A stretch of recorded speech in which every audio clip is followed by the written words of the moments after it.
Aloha, and welcome to another Candid Conversation. Today, from the East Coast of the United States, with the drum roll behind him, is a gentleman by the name of Ed Wallace.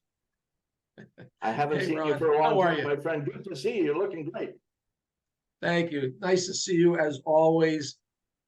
Broadcasting from the world headquarters there in Hawaii. How great is that? I want to be you when I grow up, Ron. Yes, I keep telling my grandkids that I'm trying to figure out what I want to be when I grow up, and they said, that's never going to happen." Ed, we can cover a whole bunch of ground. I'm going to let you take us wherever you want to go. We're about the end of September right now, so year end is coming. We've got a whole bunch of economic circumstances going. We've got political things going. You travel North America, training, speaking to business people. What do you want to talk about? Well, there's a lot of things we can talk about, and I recently did a little Minute to Win It, one of my little broadcasts, where I talked about how do we avoid letting macroeconomic factors impact us. And I talked about, Ron, macro, we can't do anything about macro. What we can is we can focus on micro. And in the last recession, and I want to make sure I cite the data right, 14% of companies actually grew at least 9%. So how do we become a 14%, right? And we were talking a little bit beforehand. I said, the end of the year is also the time to reflect. The year is done, right? Like, you're going to close what you've got if you're in sales. You're going to deliver what you need to deliver if you're in service or something. You're going to make what you need to make if you're in manufacturing. But it's really time to reflect and think about the next year. And I always like to reflect on us as humans and not necessarily as business people. And I mentioned to you about our dash, and you and I both know what our dash is, but I'm going to ask the audience to just consider a number for a moment, and then we'll explain what that number means. And that number is, if you create a zero on a piece of paper, put a decimal point to the right of it, put 7 more zeros, and the number 2. So 0.70 is number 2. That number, Ron, represents an 85-year lifespan over the age of the Earth. Not a lot of time, right? Wow. That puts it in context, doesn't it? And I call that our dash. And that takes the 4 years we were born, and we're on this dash right now. If you're listening to this podcast, you're on your dash. And our dash is not necessarily comfortable. When we see, a person's lifespan, it's a straight line. But it's really not a straight line in life. Our dash is uncomfortable. Our dash, it could be like jagged lines. It could be spaces in between that line. And so I wanted to talk about meaning and connecting what we do to some kind of performance today. We were talking about topics. I'm like, hey, it's the end of the year. Let's reflect on ourselves, our lives, how we're making a difference, what's important to us, those kind of things. So if you're okay, that's where we're going to go. I think that's wonderful. And let me just interject a personal note. In the 50-year span that I've been working, when I started, 1968, tough market for hiring. Everybody said, take your time, Ronnie. You're going to be with them for the rest of your life. And there's been many, many books written about generational changes and transformation. There's a lovely book by the name of The Fourth Turning from a MIT professor, Peter Senge. And what we've seen in the 50 years of my lifetime is the average number of jobs in a career go from 2 to 10. So that dash is not static. We have the opportunity to reinvent and redevelop and recreate ourselves over time, but not a lot of people think about that. We are, like you say, we are in control of the micro world, not the macro world. So it's up to us to choose how we want to respond to the world. So with that interjection, I love it, man. It's perfect. And again, there's all kinds of things written about choosing happiness and all that kind of stuff, right? And I'm a sales guy. We do sales training, so we're not going to get any psychology here. But I heard about dashes, and I put that number to it, and I started thinking, wow, when I'm 85, what am I going to look back on and value the most? And it's probably not how much money I leave behind. I've never seen roof racks on a hearse. Have you, Ron? It may be that I've left my family in a better position with me not around anymore. But like, what did I really leave that created some kind of difference with people? And it takes me back to relationships, because that's the one thing, despite the economy, despite what's in our pocketbooks, that we can control, that we have influence over. So, I think a dash well lived is full of relationships. Yeah. And it's very hard to have meaningful relationships and lasting relationships. If you think about friendships, how many people do you know that you grew up with, you're 5 years old? It's very few. I have one. To this day. We met we lived in such a small town, Ron, that they combined the two grades. So first and second grade were taught in the same room. I mean, I'm not that old, but when you really think about one-room schoolhouses, right? But in the town I lived in, the teacher taught the first graders and gave the second graders work to do. Can you imagine the chaos in that room? And we all made it through. And I met this second grader. His name is Mike. And to this day, we're still best friends. We've got a golf trip to Ireland planned in where I'm working part-time in 2 weeks. My best man, I was his best man. We're each other's godparent, all this stuff, right? Got lots of friends and lots of people I've known, and I've got a great partner in life, my spouse, Laura, and great kids. But from a friendship standpoint, outside of those kind of things, one guy.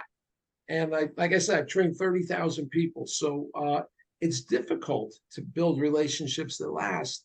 And, one of the things I got asked this just the other day. With all the people we have to interact with virtually now, how do you build a great relationship? And my thought is, you go to this concept that I know I've shared with you in the past called relational GPS. So if I'm on what that stands for is goals, passions, and struggles. And it's something we've innovated, and it's such a simple idea. Ron, you've got business and personal goals. You've got causes or passions, things you care deeply about, and you've got struggles just like everybody, business and personally. We wouldn't be human beings circling the universe at some crazy speed, thank goodness for gravity, if we didn't have struggles. So how do we locate that, even in a drive-by 30-minute Zoom? Well, ask some questions. It's that simple. The power of inquiry versus the power of presenting. So I've been presenting here for a few minutes, so why don't you ask a question? Well, we did a podcast a couple of years ago on GPS. I recall now, and I didn't call it relationship, but goals, passions, and struggles. And you're absolutely right. All of us have those things, and too many of us fall victim to them rather than taking control of them. And I remember your messenger, the driver that would take you to the airport, and how he asked questions and in the last little while, one of the podcasts we did a couple of years ago was with a lady who does the marketing in a business. And she said that, and I found it intriguing, 10 to 15 to 20 years ago, our salesmen were walking brochures. Today, with the internet, in most cases, our customers know about our products better than our salespeople do. So it has to be a completely different thing. So what I've taken to doing in the last couple of years, last year more prominently, is anybody asks me for anything, I say yes. Confuses the hell out of them. And if we don't get to a place that they ask me for something and I say yes, I ask them, how can I help? And I believe, and maybe this is an entry for you again, I believe that we have a real serious problem with work-life balance. That generationally, I'm going to split our generations into 45 and under and 45 and above. 45 and above, we grew up being obedient. Our parents protected us. Don't touch the stove. You're going to burn yourself both ways. You're going to get hit by a car. Our teachers taught us by rote. And we were obedient. We went all the way through university. We got out into the workplace and we have the same type of thing. Somebody teaches us, trains us how to do the job. Show, tell, show, try, show it how. And this is what I showed you. Now you try it and then get good at it. And the Japanese culture with Kaizen is a totally different deal. We're static. We're teaching people how to do things and then letting them be on their own and make it faster with fewer mistakes. Boom, boom, boom. Japanese are trying to make it better every single time. So that's one piece of the puzzle. The second piece of the puzzle in work-life balance is as pressure builds on your career, the first thing we sacrifice is ourselves. We stop doing the exercises. We stop eating properly. We eat quickly on the run, blah, blah, blah. And if the pressure on the task is severe, our family pays the penalty. Again, the younger generation are saying, not for me, see you later. So they're coming out, if I'm not learning something, I'm gone. If you're not paying attention to me, I'm gone. If I don't have the perception that my work is worthwhile, they're gone. And I think they're right. Everybody says to me, Ron, this younger generation, they want to go to the corner office right away. They want to make $1 million right away. They're a pain in the ass. I still teach, you still teach. I love the younger people and the energy they got because I ain't got it anymore like I used to. But they're right. We need to tune into that thinking better. I do a lot of work in Europe, Asia, so I'm still all over the damn place like you. And there's different approaches in different cultures, and we need to start cross-pollinating that so we can all start learning from each other. So there's your next entry point. What do you think of that? Well, and it goes back to what I was originally saying. Wherever we go, we're interacting with other humans. And those humans, believe it or not, have a lot of this, they're a lot like us. And when we've introduced this relational GPS concept, I'm going to Ireland, like I said, Ireland, in Switzerland, in the Middle East, everybody seems it doesn't matter what generation, it doesn't matter what demographic, it doesn't matter what culture, what beliefs, even spiritual beliefs, everybody has those kind of things. So if we go back to our dash is a series of interactions with humans for all those years. Is there an opportunity in a drive-by Zoom to make that person's day better? It may not be something kind you say. It might be some question you ask them.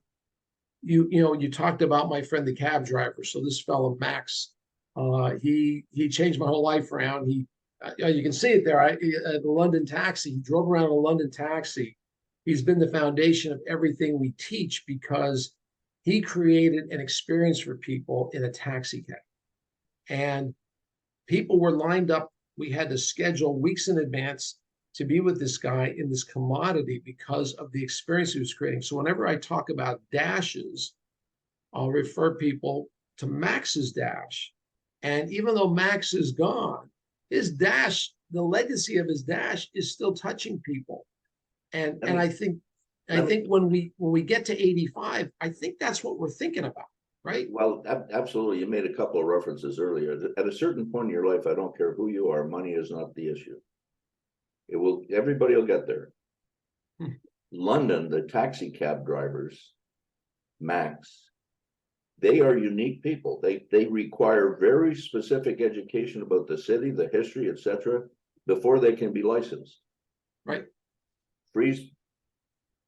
Leap forward to Uber, to Lyft, and how technology transformed an experience. It's remarkable how Max we can find in Uber through the ratings that customers give.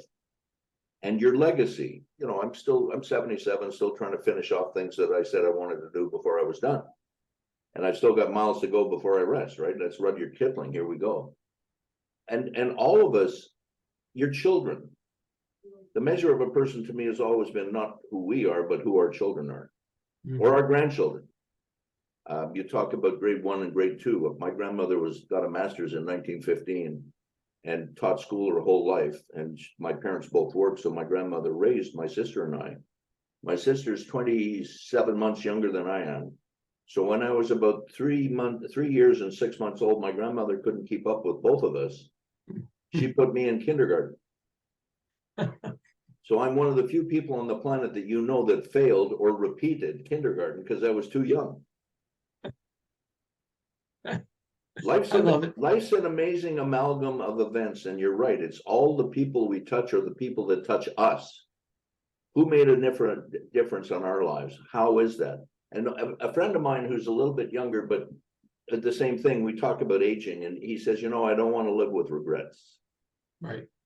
And so that, you know, the focus changes, doesn't it? I want to do the right thing. I want to do what's right. I want to be effective. I want to be efficient. You know, simple things. I want to be nice.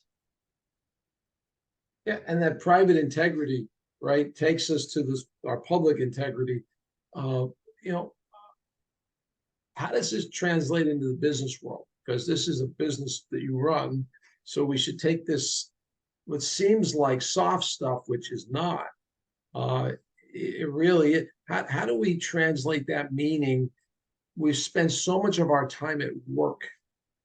There's a recent study done around meetings, and the average business person spends 12 working days per month in some sort of meeting. This is a meeting right now.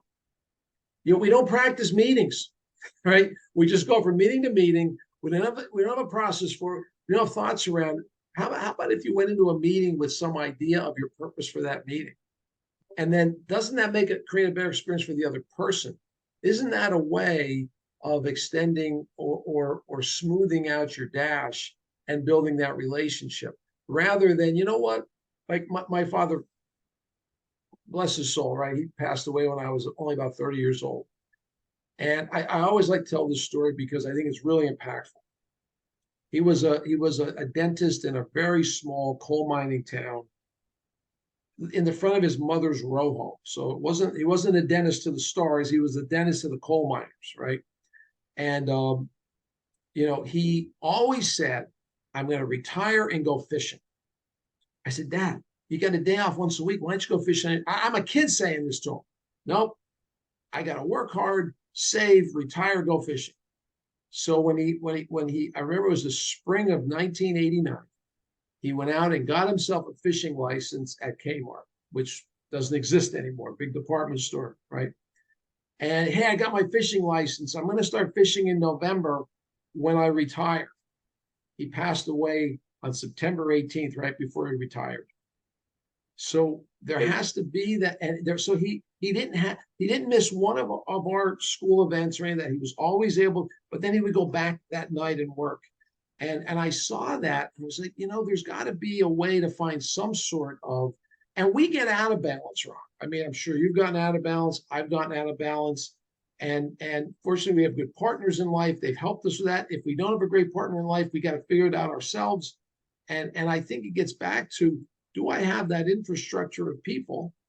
So if you're a business person, and let's say you're in sales, and let's say you're not making many sales right now with a certain industry target group of customers, but you've built enough relationships in an industry that's now growing. It's like we do a lot with heavy equipment. Great place to be, lots of business there. But let's say heavy equipment stopped growing. The other area we do really well is in chemicals. Chemicals never seem to stop growing. I'm not saying they're good. So we have to be a little strategic about who we build these relationships with and who we learn GPS about. Because again, we only have so many hours in a day. We're spending a lot of that time in meetings. So how do we balance all that stuff? We have a class on time management. 5 hours, 6 hours. That's great. Yeah. Well, the thing that meetings, how many people do you know have an agenda for the meeting, have a purpose for the meeting? Ron, I'll tell you, I ask in front of CEOs of large companies, how many of you enjoy going to meetings around the company?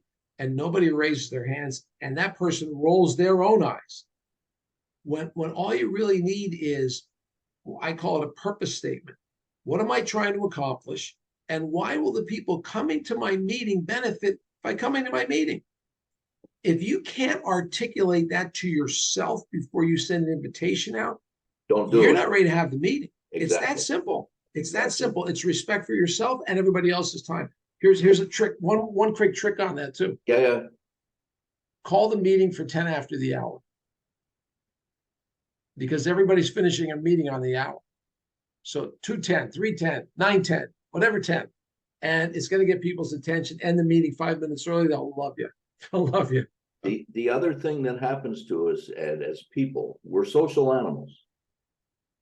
We don't have good discipline on ourselves, self-control. So I'm on boards, still several boards, and there's a distinction between board business and discussion.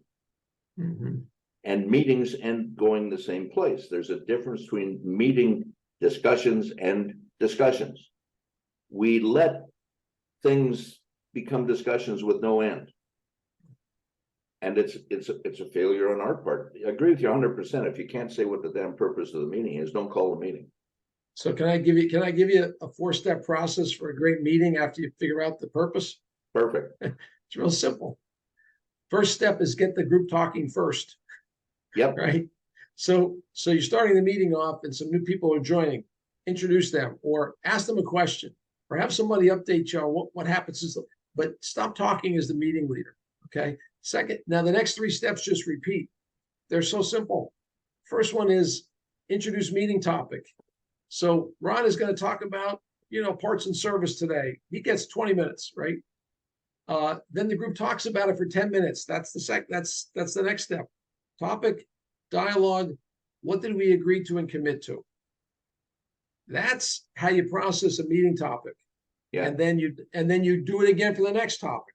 And if Ron is running late, he's got to borrow time from Ed, the next topic leader, or Ron's done. Yeah. It really, and it's such an easy cadence, but no one does it. No one unless we work with them. Yeah. No one really does it. I have a thing I call 5 things. Same deal.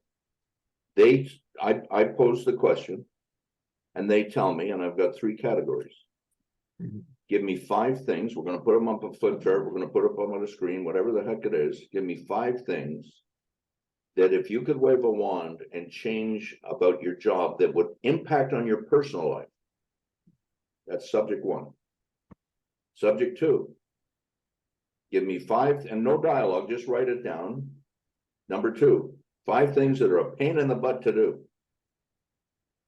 No dialogue, finish that. Next thing, 5 things that you would do for the company to make the job more effective.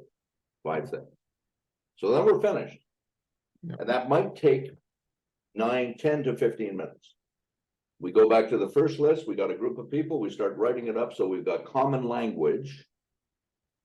We move from one group to the next group to the next group, and we look back reflectively and say, this point is on all 3 lists. Why hasn't it been fixed? Why hasn't it been done? Who's responsible for that? Now, all of a sudden, we're not talking about theory anymore. It's not me making a presentation anymore. They're talking to each other about what the hell's standing in the way of getting this thing done. Exactly. And then I take them to meetings or things. You need 3 points. Everybody has to understand what we're trying to do. Then the part that normally fails is everybody has to agree that what we're trying to do is the right thing to do. And we got to have a fight about that because everybody's going to have different perspectives in life. And once we've got that done and we have a majority, it might not be unanimous, but then we'll be committed to it. And every time, everybody that leaves the room, that's us. I don't care if you were the most vociferous opponent to that point or not. You got outvoted 9-1, you're done. This is what we're doing. And that makes life easy too. And with the person who voted against it, we want to try to find a way to get them to consent to it, right? Yep. To say, okay, I can support it.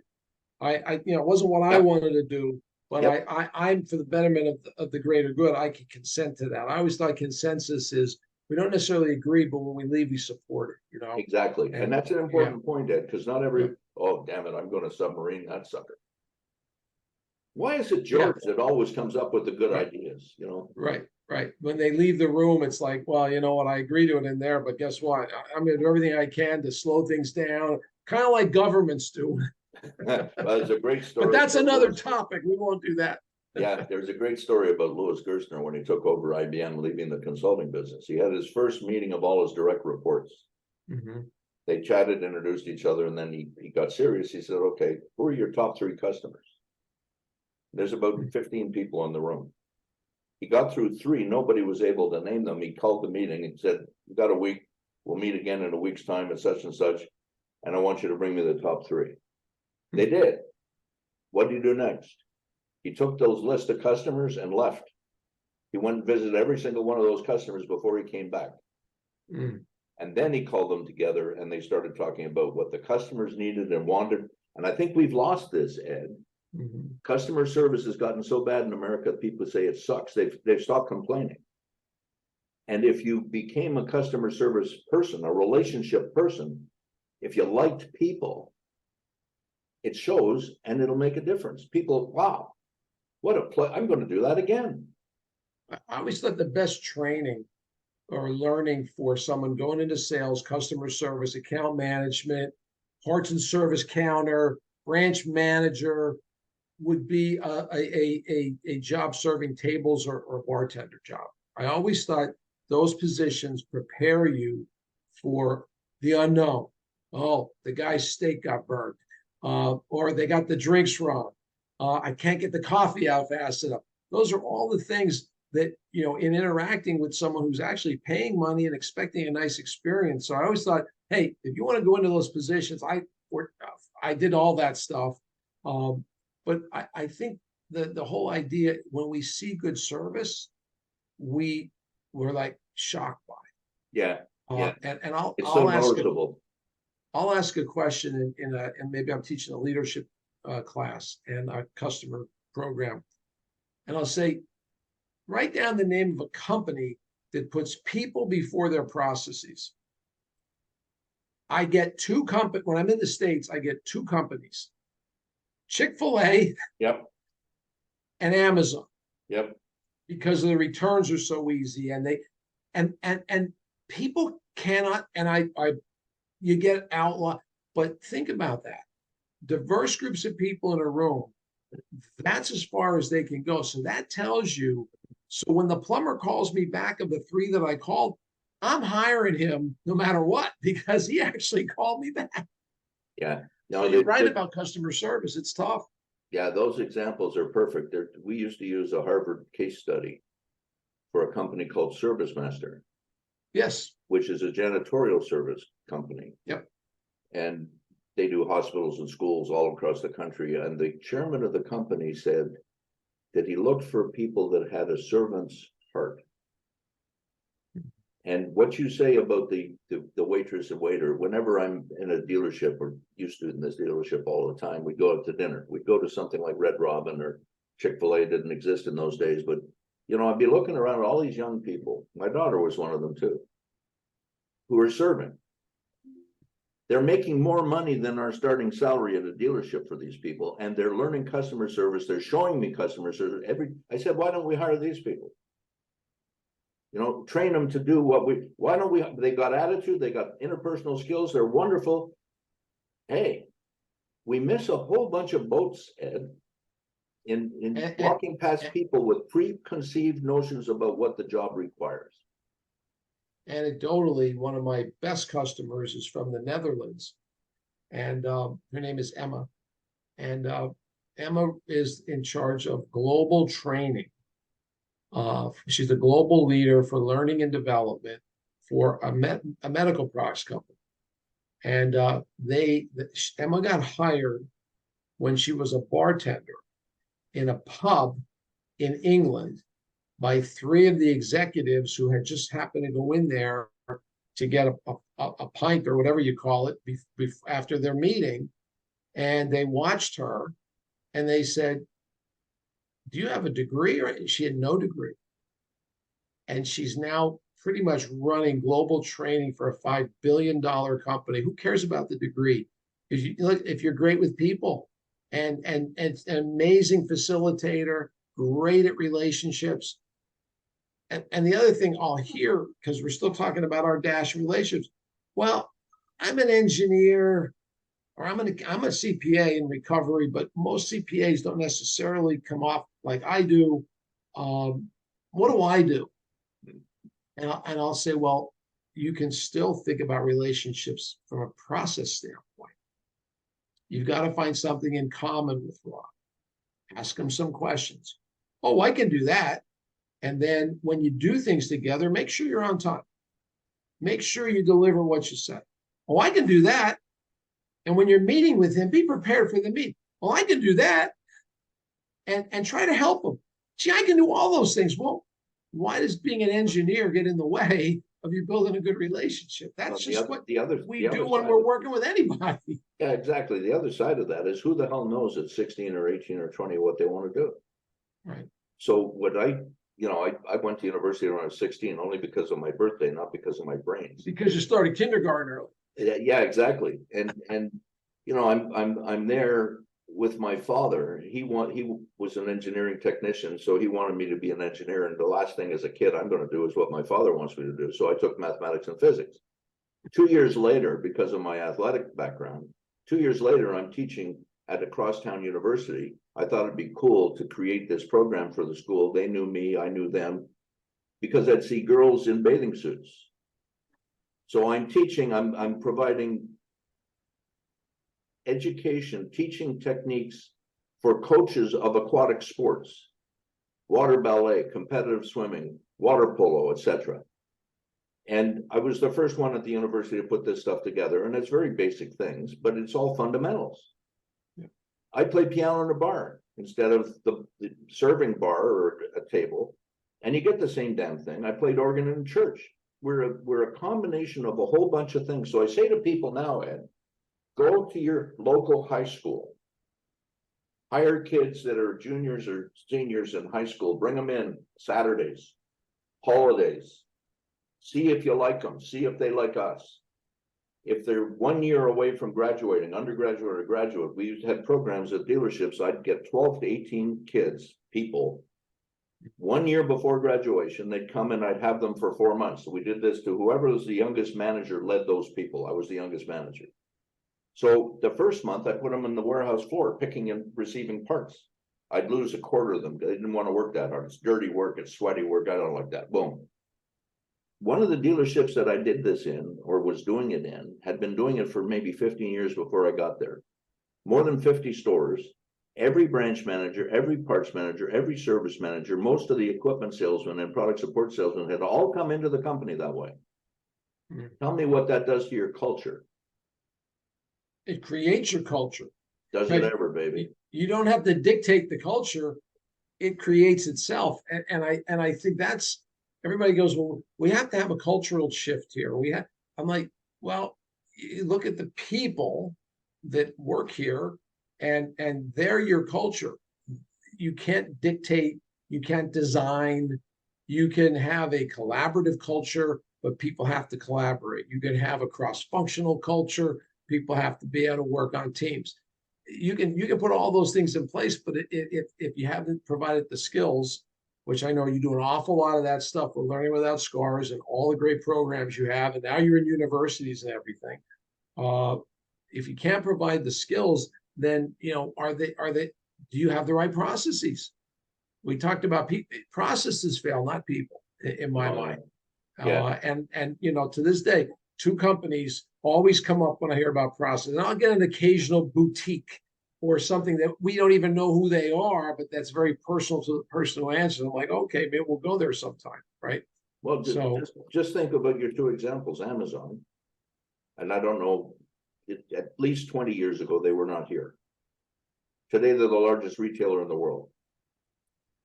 That wasn't by fluke. And if you think about how Bezos went forward on it, he refused to make money. He lost money for the first 8 or 10 years. Wall Street was going crazy. I think longer. Yeah. And, you know, I've been using Amazon since day one because I do a lot of books and all the rest of that stuff. But the thing that struck me as I'm listening to you talk is the world is moving to internet computer-based training, not because of necessarily a failure of the education system, but I wonder how many teachers actually operate like you do. You respond, I'd like to say that we do Socratic teaching. I don't give anybody answers. I ask them questions, wanting them to come to their own conclusion. I think you do the same thing, but that requires a skill on your part to be able to adapt and understand what the heck they need, as opposed to what the professor wants to preach. I call the front of the class guy a sage on the stage. You know, and that's passé. Well, there's one university class I teach. I tell them right off the bat, and it's a master's level class. I say, number one, you all get A's if you do these 4 things. And like they're like this on the screen, like you all get A's. I said, I've never not given an A in 12 years now, except if you don't do these things. Number one, you make the classes, you engage during the classes, you take something and use it every week and come back and tell me what you used. And when you get to your final paper, I don't care about grammar. I don't care about citations because number one, I don't know how to correct citations. I care about, and what they're doing is they're working on relationships through the class, business relationship. I care about what you did to launch, advance, or sustain that relationship. That's what I care about. And I think that the 3 questions I ask, I call it ask, ask, ask. You know, let's say you said something, I go, well, I should ask you why or how come, right? And then you're going to talk some more. My second question in active listening, I call this active listening. My definition of active listening is, can you tell me more? You're going to probably tell me more about your business if you're a business owner like you are, or if I'm trying to engage you to buy our products and services. And you're going to talk more and more. Then I'm going to say, is there anything else? And those 3 little questions will create a pause in your pitch, a pause in your request for budget, whatever it is you're looking for with your significant other. Be engaged and ask them some questions.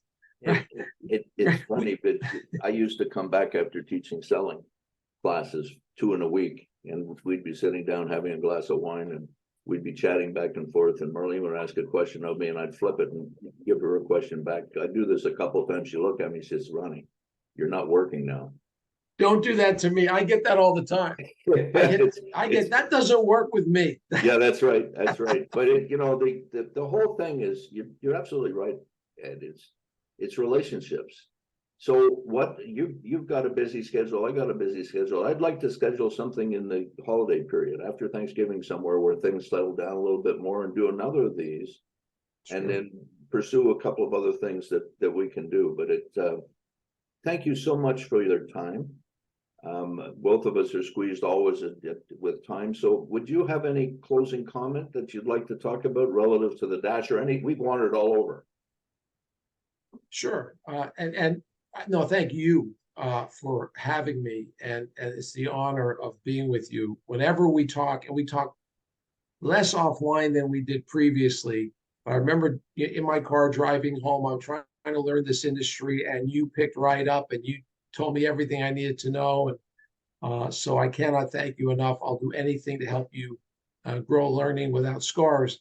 As a parting thought, let's go back to what we started with. Maybe, write down the 4 numbers of the year you were born, the year, and then put a dash, and then maybe ask yourself a couple of questions. What am I here for? What's most important to me? And what's my contribution going to be?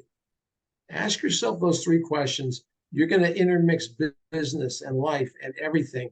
And I guarantee you're going to get a little deeper insight into, this continuum that we're all on right now. Yeah. And I think that the key is Am I working with the right people? Am I meeting the right people to really create a great dash? So I hope that helps. It really does. And I hope those of you that are listening to us have enjoyed this conversation as much as I have with Ed Wallace. And we're going to do this again, and I hope that you are going to tune in to another candidate conversation in the near future. Mahalo. Holiday special coming up, Ron. Mahalo. There you go for the holiday special.